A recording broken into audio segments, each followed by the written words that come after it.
जय भारत, जय मध्य प्रदेश।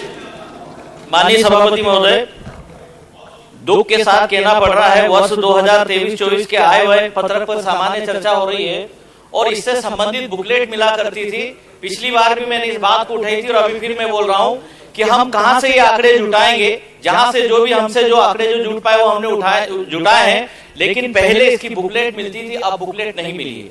माननीय सभापति महोदय, मैंने ये राज्यपाल जी का अभिभाषण जो लगभग 32 पेज का 55 पेरा का है और जगदीश देवड़ा जी जो वित्त मंत्री जी है, आपका भाषण मैंने जो 51 पेज का है और 204 पेरा का है, मैंने दोनों बुकों को मैंने जो पढ़ी है, लेकिन आय व्यय पत्रक जो होना चाहिए वो नहीं है, ये होना चाहिए जिससे कि हम लोग और जानकारी जुटा सके।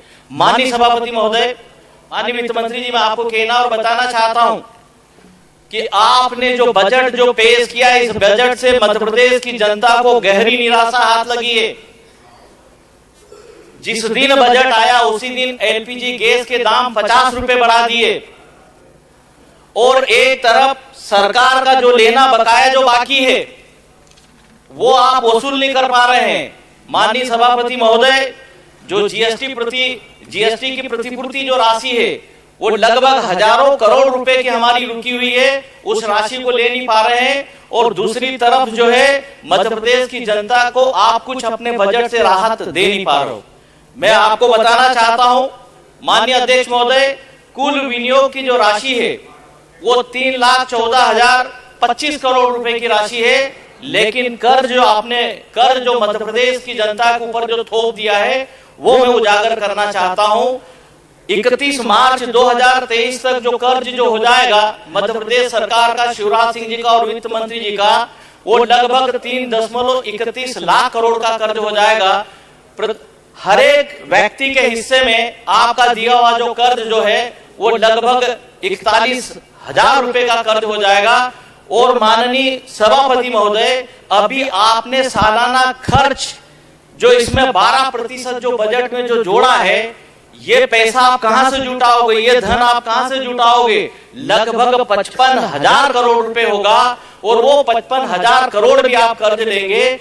जब तक अपनी विधानसभा के चुनाव आएंगे नवंबर दिसंबर तक माननीय सभापति महोदय, तब तक मध्य प्रदेश की सरकार का हमारे पे दिया हुआ जो कर्ज जो है वो 3.85 लाख करोड़ हो जाएगा और ये 7,000 पर हेड जो और कर्ज बढ़ जाएगा। जो 41,000 रुपए जो पर हेड कर्ज था वो नवंबर दिसंबर इस वर्ष के वो बढ़कर 48,000 रुपए कर्ज हो जाएगा। माननीय सभापति महोदय, वो कहावत इन पे चरितार्थ होती है सरकार के ऊपर कि उधार लेकर ऋण लेकर घी पीने वाली कहावत आप पे चरितार्थ होती है। आप लगभग 48,000 कर्ज हर एक व्यक्ति पे थोपने वाले हैं, ऐसा कभी नहीं हुआ था। ये 2003 की सरकार का उदाहरण देते हैं, हमारी 15 महीने की सरकार का उदाहरण माननीय मुख्यमंत्री जी और आप जो देते हैं। माननीय सभापति महोदय, एक महीने में 5 बार कर्ज इन्होंने लिया है। ये जो फरवरी माह अभी गया है, 14,000 करोड़ का कर्ज इस सरकार ने लिया है और वो 14,000 करोड़ 5 बार में लिया है, ऐसा कभी नहीं हुआ था। और अब जो मध्य प्रदेश को जो आपने कर्ज में जो डुबा दिया है, माननीय सभापति महोदय, दुख के साथ कहना पड़ता है, मध्य प्रदेश राजकोषीय उत्तरदायित्व बजट प्रबंधन अधिनियम 2005 के पैरा 40 में यह है कि हमारी जो राशि जो हमको जो कर राजस्व विभागों में जो राशि मिलती थी वो 4,301 करोड़, वो अभी तक आपने पिछले 2 साल से वर्ष 2021, 22, 23 की अभी तक 4,301 करोड़ रुपए की राशि लीनी है।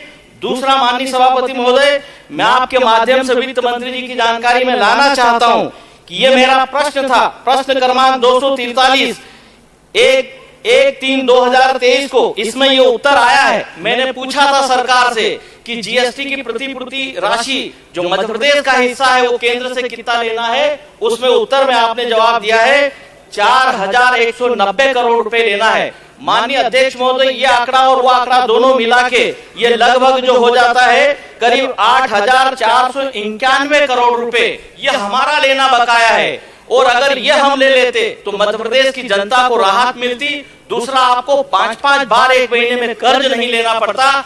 तो आप माननीय वित्त मंत्री जी और पूरी सरकार इस बात को सुने कि आप ऐसा क्यों करते हो, मध्य प्रदेश को पूरी तरह से कर्ज में क्यों धकेल रहे हो, कर्ज में क्यों डुबा रहे हो। माननीय सभापति महोदय, ये बजट भाषण की कंडिका 192 में राजकोषीय घाटा लगभग 3 साल पहले 3 साल पहले जो 33,000 करोड़ था, वो अभी 47,339 करोड़ रुपए हो गया है। 3 साल में 14,000 करोड़ का राजकोषीय घाटा आपने और कर दिया है। आपके ही बजट भाषण की कंडिका 191 में आपने जो बताया है माननीय वित्त मंत्री जी, मैं और सदन और मध्य प्रदेश की जनता इस बात को जानना चाहती है कि केंद्रीय करों के हिस्सों के रूप में 10,636 करोड़ रुपए अधिक प्राप्त होने का अनुमान है। लेकिन मैंने आंकड़े जुटाए माननीय सभापति महोदय, ये असत्य है। और आपने ये आंकड़े कहां से जुटाए हैं? मैंने वार्षिक वित्त विवरण में ये पढ़ा है कि केंद्रीय सहायता एवं अनुदान में बजट अनुमान से लगभग 800 करोड़ रुपए की कमी आई है। जब हमारी राशि लेना है उसमें भी कमी आई है। तो आपने जो 10,000 करोड़ का जो आंकड़ा जो दिया है, वो आपने कहां से दिया है? और जब आप बोले तो इस बात को स्पष्ट करें। माननीय सभापति महोदय, जब वित्त मंत्री जी अपनी बात को रखते हैं और बोलते हैं तो ये संसदीय कार्य मंत्री जी सामने बैठे हैं, ये इनको बोलने नहीं देते हैं। पिछली बार का भी हमें ध्यान है कि इनसे जल्दी वाइंड अप कराया था और उनको बोलने नहीं दिया था। लेकिन हमारा ये जानने का हक और अधिकार है माननीय अध्यक्ष महोदय। एक दूसरी तरफ आप जो सरकारी संपत्तियों को बेचने का काम कर रहे हैं माननीय सभापति महोदय, आपने वर्ष 21-22 में 137 करोड़ रुपए, 22-23 में 500 करोड़, और अभी जो बजट में अनुमान है कि इस साल जो संपत्तियों को बेचेंगे वो भी लगभग 500 करोड़ रुपए की संपत्तियां बेचेंगे। माननीय अध्यक्ष सभापति महोदय, दुख के साथ कहना पड़ रहा है, कांग्रेस ने मध्य प्रदेश और देश को सींचा है, उसका नवनिर्माण और विकास किया है, उसको खड़ा किया है, और आप उन संस्थाओं को और उन परिसंपत्तियों को आप बेचते जा रहे हो। माननीय वित्त मंत्री जी, आपने अभी तक अपने खुद के इनकम ऑफशोर सरकार ने क्यों नहीं बनाया है, ये हमारा आपके ऊपर आरोप है। आप और आपकी सरकार ये बजट बनाने में और सरकार चलाने में पूरी तरह से फेल्योर है। 2003 की बात करते हैं, 26,000 करोड़ कर्ज था, और आज लगभग आपका 31 मार्च तक मैंने जो बताया है कि 3.31 लाख करोड़ का कर्ज हो जाएगा। तो माननीय वित्त मंत्री जी, आपने इनकम ऑफशोर मध्य प्रदेश का और सरकार का क्यों नहीं बनाया है? माननीय सभापति महोदय, शराब व्यवसायियों से कितनी साठगांठ करेंगे, मैं इसका खुलासा करना चाहता हूं। जहां से इनकम जो सरकारी खजाने में जो आना चाहिए, सरकार का जो इस सरकार की जो इनकम आना चाहिए, शुल्क आना चाहिए, टैक्स जो आना चाहिए, माननीय सभापति महोदय, राज्य उत्पादन शुल्क 0039 के मत क्रमांक 103 में माल्ट लीकर से वर्ष 2021-22 में 1,009 करोड़ रुपए की राशि प्राप्त हुई थी, और यही 22-23 में माननीय सभापति महोदय 1120 करोड़ रुपए मिलना था। लेकिन वो 1120 करोड़ के अगेंस्ट मात्र 25 करोड़ रुपए आपने वसूली है। वो राशि आपने क्यों नहीं वसूली? और इस वर्ष के बजट अनुमान में शून्य कर दी माननीय सभापति महोदय। जहां 1,000 करोड़ रुपए जो मिलते थे उसको आपने शून्य कर दी है। कर्ज लेने का सीधा एक रास्ता और तरीका सरकार को मिल गया है। इस कारण से ये राजस्व कर नहीं वसूल पा रही है। शराब माफियाओं से और निर्माताओं से बड़ी सरकार की आपकी जो साठगांठ है, ये मेरा आरोप है, और आप जब बोले तो इसका आप हिसाब दे। माननीय सभापति महोदय, बात यहीं समाप्त नहीं होती। मैं मत क्रमांक बता रहा हूं। मत संख्या 9724 बियर न्यूनतम प्रतिभूति ड्यूटी में विगत वर्ष 1726 करोड़ रुपए की आई हुई थी, और यह इस वर्ष केवल 1325 करोड़ रुपए हो गई, और अभी अब तक भी 401 करोड़ रुपए आपने नहीं राशि वसूली है। इसलिए मेरा ये आरोप है कि आप इनके साथ कितनी साठगांठ करेंगे। फिर मत संख्या 9725 विदेशी मदिरा प्रतिभूति ड्यूटी में 400 करोड़ रुपए का 400 करोड़ रुपए अनुमान से कम प्राप्त हुए, ये भी आपके ऊपर आरोप लगता है। मद संख्या 1005 विदेशी मदिरा दुकानों की लाइसेंस की फीस 470 करोड़ रुपए थी। अभी तक माननीय सभापति महोदय 140 करोड़ रुपए अभी भी आपने प्राप्त नहीं किए हैं। बात यही समाप्त नहीं होती है। वाहनों से संबंधित वाहन कर 0041 के अंतर्गत मत क्रमांक 0873 भारी वाहनों पर त्रैमासिक कर 600 करोड़ रुपए वसूलना था। 600 करोड़ रुपए बनते हैं, उसके अगेंस्ट अभी मात्र आपने 215 करोड़ रुपए ही वसूले। मेरा प्रश्न था माननीय सभापति महोदय, उसमें उत्तर आया है। प्रश्न क्रमांक 247 2/3/2023 के अनुसार इंदौर संभाग में इस मद में 143 करोड़ रुपए की राशि वसूलना शेष है। मेरा कहना और चिंता माननीय सभापति महोदय यह है कि एक तरफ तो आप कर्ज ले रहे हो, क्या ये जितनी राशि हजारों करोड़ रुपए मैंने जो बताई है, क्या हमको इसका रेट ऑफ इंटरेस्ट, जिस रेट ऑफ इंटरेस्ट पे सरकार कर्ज लेती है, क्या हमको ये जो राशि हमारी जो रुकी हुई है इस रेट ऑफ इंटरेस्ट के साथ वो राशि हमें मिलेगी? ये मेरा आपसे आग्रह है माननीय वित्त मंत्री जी। माननीय सभापति महोदय, वर्ष 21-22 में लगभग 5000 करोड़ रुपए सीमा शुल्क हमको प्राप्त हुआ था। मेरी कहीं भी बात अगर असत्य हो तो जो सजा आप दे उसको भुगतने के लिए, उसको मानने के लिए मैं तैयार हूं। 5000 करोड़ रुपए 21-22 में हमको सीमा शुल्क मिली थी माननीय सभापति महोदय, वही घट के 22-23 में 2000 करोड़ हो गई। 3000 करोड़ का हमारा नुकसान हो गया। और इस साल जो ये मैंने जो आंकड़े आपको बता रहा हूं, ये मत संख्या 0037 से मैंने ली है, वार्षिक वित्त विवरण से मैंने ये जानकारी ली है, लगभग 3000 करोड़ रुपए का। और माननीय सभापति महोदय, सेवा कर जिससे वर्ष 21-22 में 862 करोड़ रुपए हमें राजस्व प्राप्त हुआ था, 22-23 में केवल वो 32 करोड़ हो गया है। और इस वर्ष के बजट अनुमान 23-24 में केवल 16 करोड़, कहां 832 करोड़ और कहां 16 करोड़ और कहां 5 करोड़ और कहां 5000 करोड़ और कहां 2000 करोड़। तो जो टैक्स, जो पैसा, जो राजस्व कर जो लेना चाहिए माननीय सभापति महोदय, आप ले नहीं पाए और सिर्फ उधार लेने का आपने रास्ता जो चुन लिया है। मध्य प्रदेश की जनता के सरकारी खजाने को चूना लगाने का काम आप और आपकी सरकार कर रही है। इसी तरह वस्तुओं और सेवाओं पर अन्य कर तथा शुल्कों के तहत वर्ष 21-22 में 125 करोड़ रुपए का राजस्व प्राप्त हुआ था। 22-23 में पुनरीक्षित अनुमान में केवल 2 करोड़ रुपए हो गए। कहां 125 करोड़ रुपए और कहां 2 करोड़ रुपए। माननीय सभापति महोदय, माननीय वित्त मंत्री जी, आप बजट बनाते हो या बनकर आता है, उसको ढंग से पढ़ते भी हो, उसको देखते भी, उसको समझते भी हो। ये जितना मैं जो आपको बता रहा हूं, मैंने ये सारे दस्तावेज जो बजट से संबंधित दस्तावेज है उनसे मैंने आंकड़े लिए हैं। माननीय सभापति महोदय, एक तरफ राज्यपाल अपने अभिभाषण में ग्लोबल इन्वेस्ट समिट 2023 से प्रदेश में 15 लाख करोड़ का निवेश आएगा, ये बात कहते हैं। मैं इसको भी स्पष्ट करना चाहता हूं, 15 लाख करोड़ का इन्वेस्टमेंट की जो आप बात करते हो, और जहां दूसरी तरफ इनका फेल्योर बताना चाहता हूं कि वहीं औद्योगिक नीति एवं निवेश प्रोत्साहन विभाग की मत संख्या 21-23, जिसमें निवेश प्रोत्साहन योजना का बजट घट रहा है।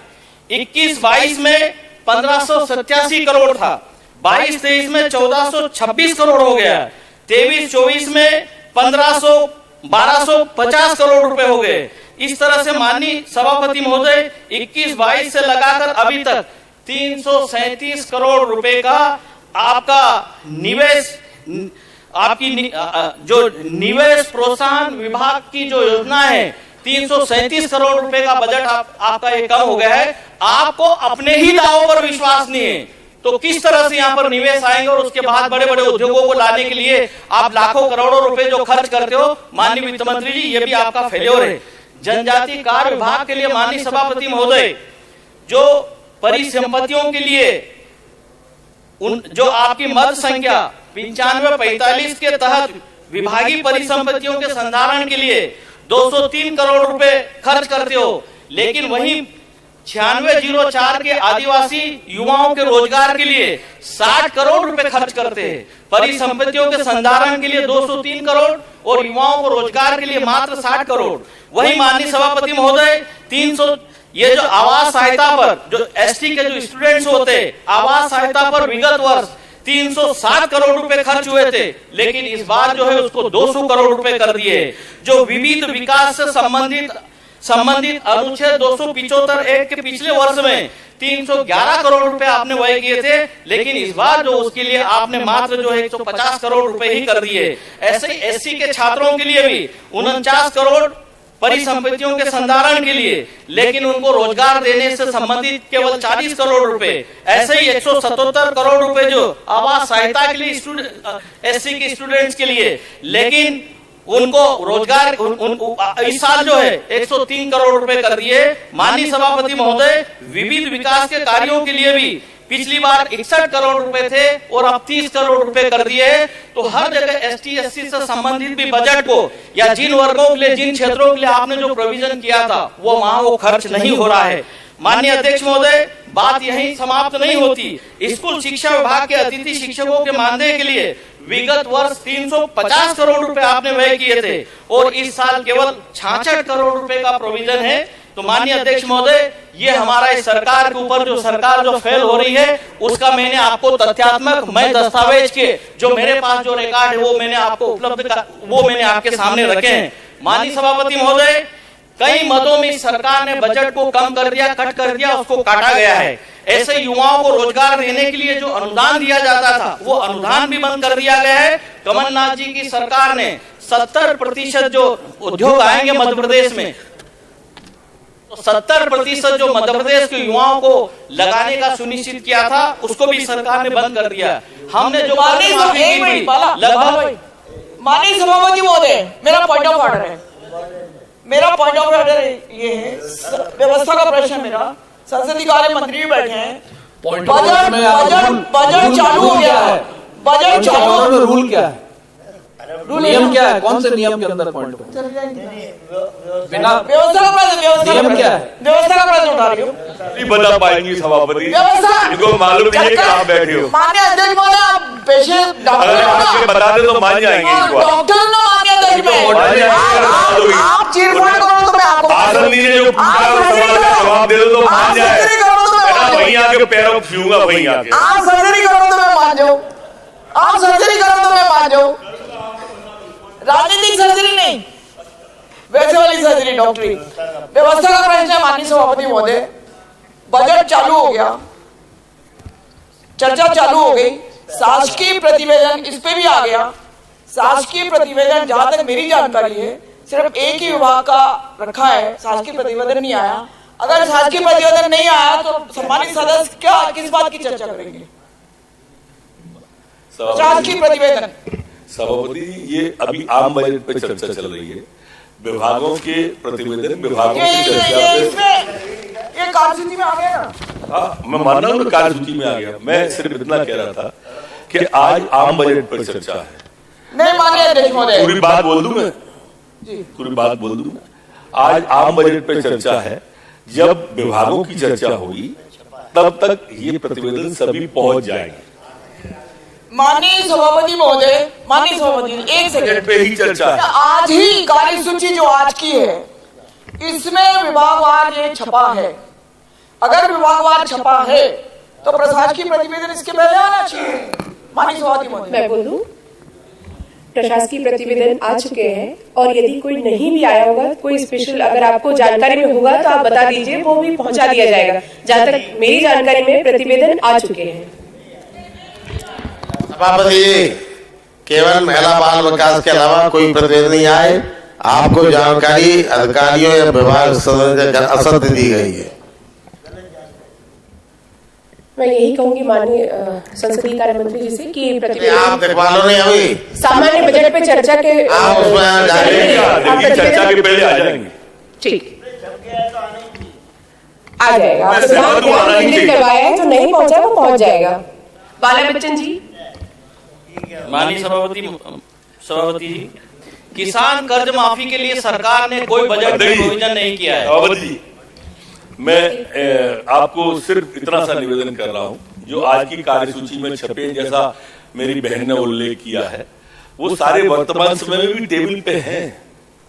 वो चाहे तो यहाँ से ले सकती है, यहाँ से ले सकती है और वहां भी पहुंचे, यहाँ से ले ले, वो वहां से ले ले, वो पहुंच गया उनके पास। देखो माननीय सभापति महोदय, हम वहीं से आ रहे हैं, बात सम्मानित सदस्य भी आ रहे हैं, यहाँ से ले नहीं रखा है। आपका नहीं कि छपे हुए हमारा अधिकार है कि आपके अधिकार को चुनौती नहीं दे रहा, खाने की निवेदन कर रहा हूँ बहन, निवेदन कर रहा हूँ कि ले लो यहाँ से, मैं आगे दे देता हूँ आपको। विधायक सारे बोल रहे ना, मेरे मैं सारे ले ले और वहां भी पहुंच गए, मेरे अकेले का वहां पहुंचे, आप आइयो इधर पीछे से गए हो। माननीय संसदीय कार्य मंत्री महोदय, यह नियम प्रक्रिया कायदे कानून की बात है। माननीय सभापति महोदय, संसदीय कार्य मंत्री का ये कहना में नियम कायदे कानून की बात है कि हर सदस्य का अपना अपना वहां खाना है, उसके अंदर हो जाए, मेरी अकेली की विडंबना नहीं है।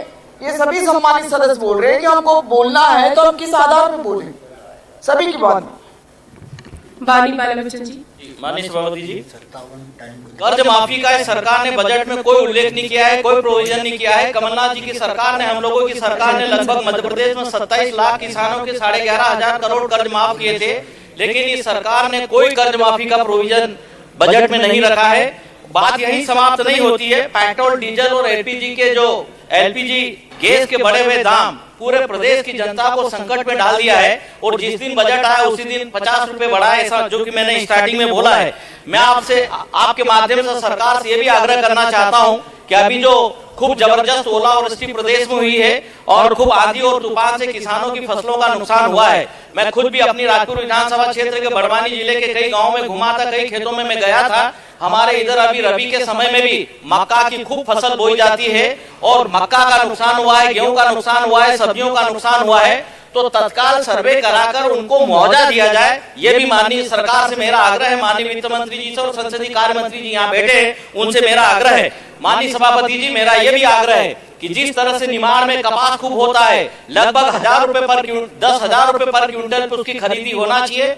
गेहूं भी लगभग 3,000 रुपए पर क्विंटल पे खरीदी होना चाहिए। ऐसे ही जो मक्का और चना है, इनका भी समर्थन मूल्य, जिन फसलों का, किसानों की फसलों का नहीं है, उनका भी समर्थन मूल्य तय हो जाना चाहिए और सब्जियों का भी समर्थन मूल्य तय हो जाना चाहिए, जिससे कि खेती को हम लाभ का धंधा बनाना चाहते हैं। नहीं तो ऐसा खेती लाभ का धंधा नहीं बन पाएगी और खेती से लोगों का मोह भंग होगा। कृपया अंत में मैं कहना चाहता हूं कि जिन जैसा माननीय सभापति जी, अभी माननीय मुख्यमंत्री जी ने पैसा एक्ट की बात की थी, मेरा ये आरोप है, मैं उस वर्ग से भी आता हूं, ट्राइबल एरिया से मैं आता हूं, मेरा आरोप है कि केंद्र सरकार ने जिस तरह से पैसा एक्ट जो लागू किया था, लेकिन मध्य प्रदेश की सरकार ने उसको पूरा तोड़ मरोड़ के उसके हाथ पैर पूरी तरह से बांध दिए हैं। जो अधिकार पैसा एक्ट में हम लोगों को जो मिलना चाहिए था, अनुसूचित जाति जनजाति क्षेत्र के लोगों को 20-21 जिले के जो लोग हैं 89 ब्लॉक में और उसके बाद प्रदेश के अन्य जगह भी जो लोग हैं, पैसा एक्ट का लाभ जो मिलना चाहिए, उसको भाजपा की सरकार ने पूरी तरह से तहस नहस और खत्म कर दिया है। कहने की बात केवल जो बच गई है तो जज का करें, उसको लागू करना चाहिए। माननीय सभापति जी, एक आध पॉइंट मेरा और है।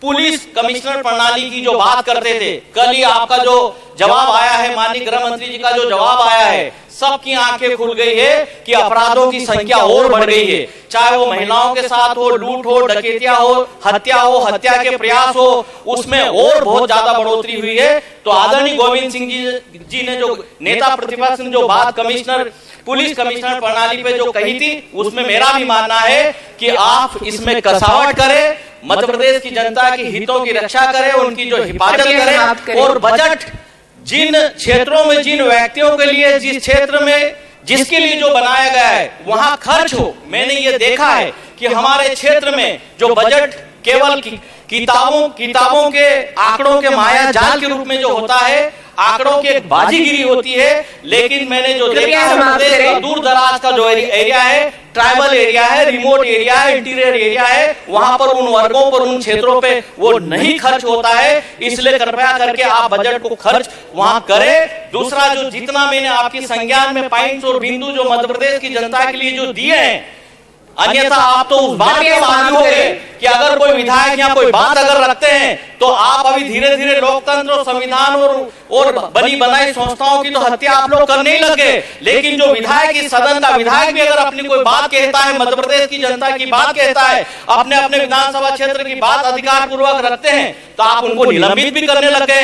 तो माननीय जब आप जो बोले, आपने जो बजट जो बनाया है और आंकड़ों के मायाजाल के रूप में जो रचा हुआ है, मैंने स्पष्ट आपको दस्तावेज सहित, मद सहित मैंने आपको जो बताया है, और सदन के विधायक जो बात उठाते हैं उनके प्रश्नों सहित मैंने उल्लेख किया है। तो जब आप बोले तो हमारी इस बात को स्पष्ट करें और मध्य प्रदेश की जनता को ऐसा लगे कि उनके साथ न्याय हो रहा है। हम अन्याय नहीं होने देंगे और प्रदेश की जनता के लिए हम बात को हम रखेंगे। आपने मुझे जो समय दिया उसके लिए धन्यवाद।